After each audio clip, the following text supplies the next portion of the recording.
At the Modell County Civil Defense Emergency Operating Center, the duty staff carries out its responsibilities during the first hours following a simulated attack against the United States with nuclear weapons. In this exercise, the initial enemy strikes were against West Coast cities. This operational information is relayed to the EOC over the National Warning System, or NAWAS telephone network. The data is recorded on a large situation map hung on the center's display wall.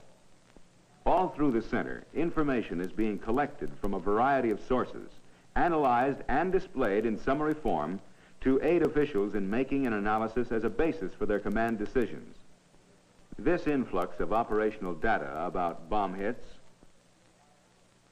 shelter status, weather, and the like, and the display of this data for use is a prime aspect of the EOC function and the subject of this film. If the county is to be directed and controlled by its government from the shelter of the EOC during a nuclear emergency, that EOC must be stocked with all the important facts and figures in readily available form which relate to the outside situation in regard to people and resources. This includes, of course, facts and figures about fallout and blast damage and other essential information peculiar to nuclear war. Now a report relayed to the center on the NAWAS extension brings the conflict closer to home. A nuclear hit on Metropolis, a city just across the state from Modell County. The message is brought immediately to the attention of the county chief executive, George Durso, as he talks with his CD director, Scott Harper. The information leads quickly to a call for a conference among the chief deputies to assess the local situation.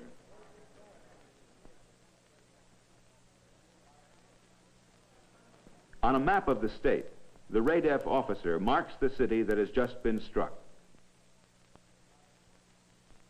This is 150 miles to the north of Modell County and the county seat of Central City, where the EOC is located.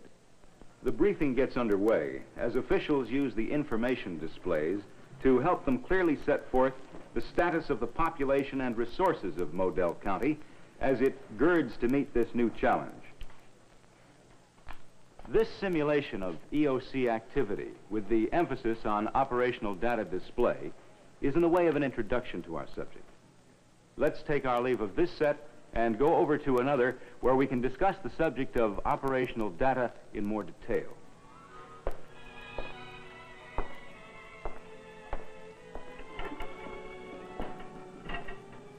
Perhaps we can get back to the EOC later to see how the exercise works out. In this film, we're concerned with the mechanics of collection and display of data so that we may relate it to the analysis and verification aspects required to provide the basis for decisions. For our purposes, let's consider these two stages of collection and display. The collection phase begins during the early organization of the EOC and the development of the CD emergency plan. One of the problems arising during the collection of data is what information to gather and what not to gather. Only that of prime importance should be stored in the limited facilities of the EOC. Basically, the EOC is first concerned about people and then resources. As this list indicates, population information is of highest priority.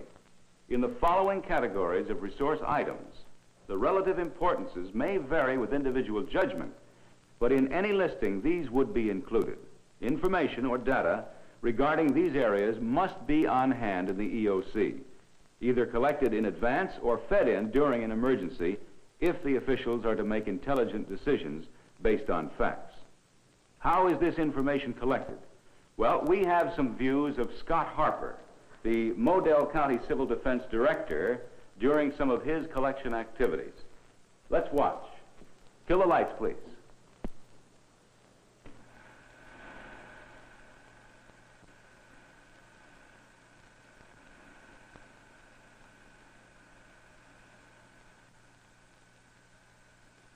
A lot of it is, of course, knowing the city or county and knowing the responsible officials. First stop on Harper's list was the county sheriff's office. Here, Harper requests information that will be needed concerning the location of law enforcement facilities throughout the county. Civil defense, being an emergency function of local government, requires close coordination with the police agencies. The director not only coordinates the acquisition of operational data, but points out the need to develop procedures to have the data kept constantly up to date. Similar cooperative arrangements are made by Harper during meetings with county fire chiefs and the heads of other government services. Again, Harper discusses the locations of important physical facilities. This information concerning equipment, personnel, and department capabilities will also be included in the EOC operational data. The Highway Department's emergency repair service is another key element of the county's resources. Personnel from these agencies will, of course, aid in the collection process. Harper doesn't do the collecting. His job is to initiate the process. County offices can supply the EOC with a variety of important statistics about the population. How many are there? Where do they live? How do they shift around day and night? And seasonally? What is their distribution according to occupation? And so forth. Private utility companies, as well as government bureaus, are sources of data about water supply, gas, electricity, telephone, and pipeline operations. Because there is a military base within his political jurisdiction, Harper wants to get better acquainted with the commanding officer. They'll discuss resources available for mutual assistance and arrange for periodic exchange of information.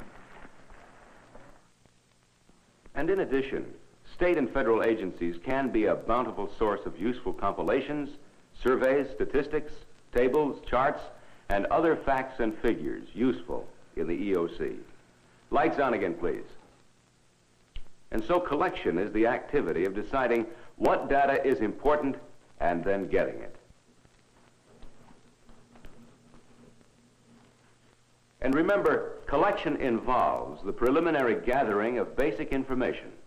Also, the firming up of arrangements to ensure the continuing flow of essential data into the center to keep the information up to date. And finally, a system of emergency reports to supply vital facts about the developing situation during periods of crisis. This is the collection of operational data.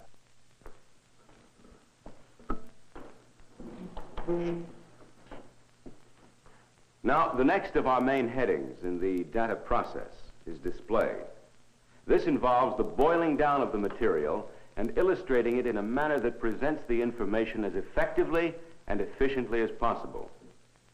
The map is the most common means of recording operational data for display in the EOC, but there are many other devices. Here's a chart for finding distances between geographical points, a time conversion placard, a line graph, an organizational chart, message center flow chart, and a damage estimation chart for nuclear bomb effects.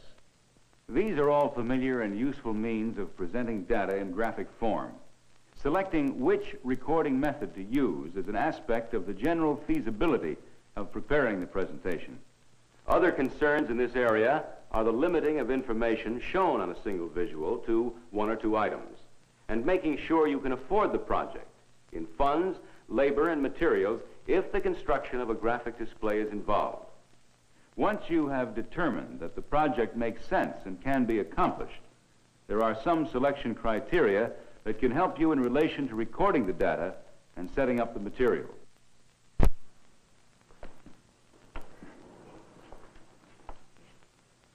Simplicity and neatness are obvious, but nonetheless important. Statistics can be meaningless if not shown in comparison or relationship to some understandable yardstick. A dot may tell us little, except possibly yes or no. But several dots, connected by a line, set up a relationship that shows a trend, past performance, and movement. Symbols should be easily understood. We've all been looking at weather maps for years, but you probably don't know what this means. A gale force wind from the northeast. EOC people will often have little time to train, so use obvious symbols. And finally, don't throw data or logbooks away until you are sure the information is no longer needed.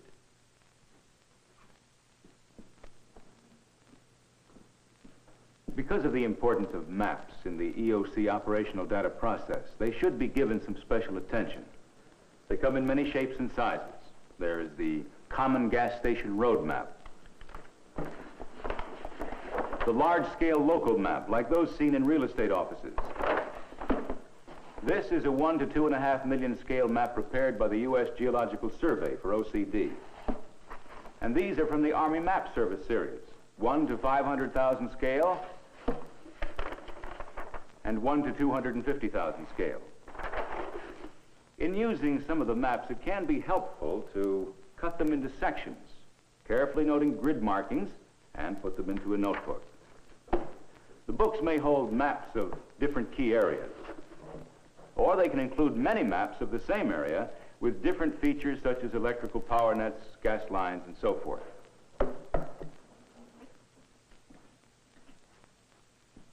In indicating population and resources on a map, the equal value dot method is widely applied. This is New York State, with each dot representing 10,000 people. For a rural area, a smaller dot value is necessary, as here, where each dot represents 5,000. Still smaller values can be assigned for large-scale local maps. In this case, 1 dot for every 1,000 people. Note that this map shows urban population distribution for daytime and for nighttime by color coding.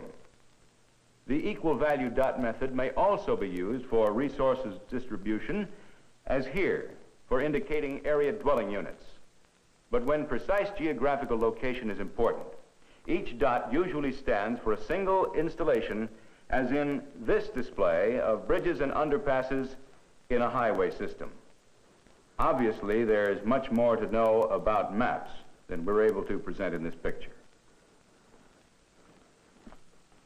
After the operational data has been collected and recorded on a chart or map, the physical means of presenting it or displaying it are many.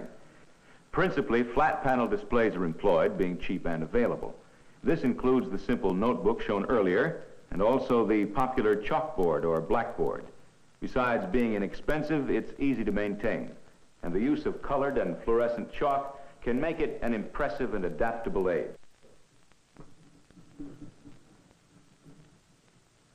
Another flat panel is the magnetic board, which may also take chalk, as here. Its most desirable feature is that suitable symbols or figures can be employed for clarity, and they can be easily shifted from one point to another. Such as this.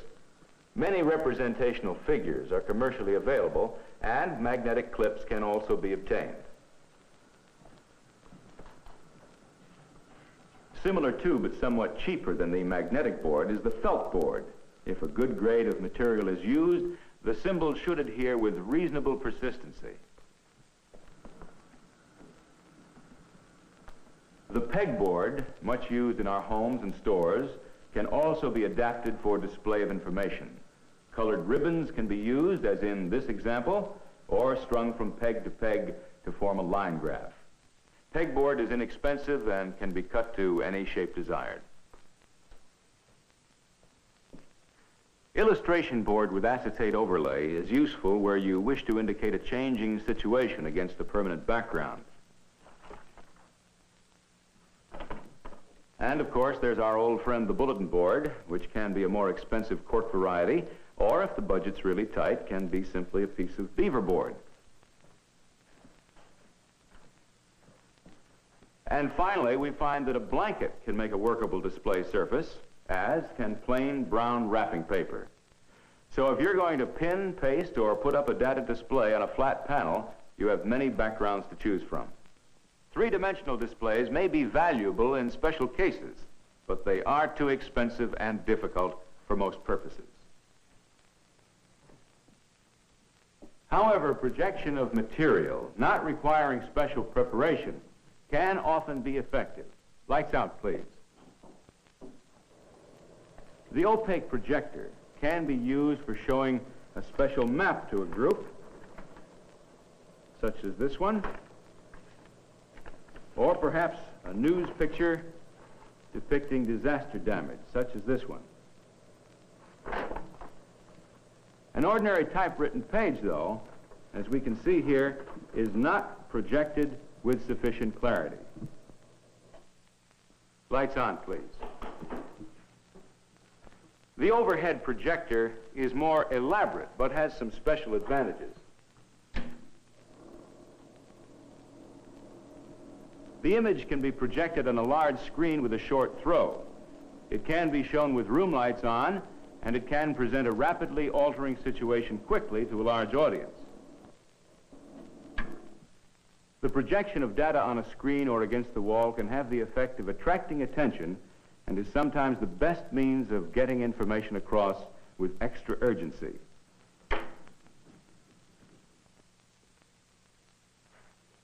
That about covers the subject of displaying operational data, though we should add that lighting the displays is important to ensure accurate reading and reduce fatigue.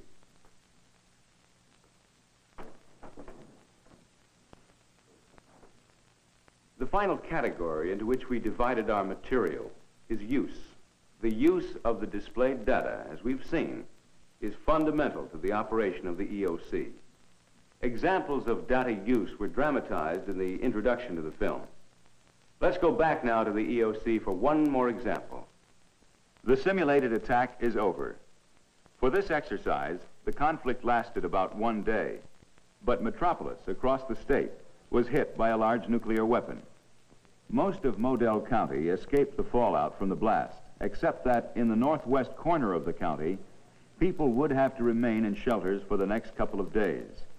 In continuing the exercise, the Modell County EOC is now preparing to summon its available resources to aid the survivors in the Metropolis region.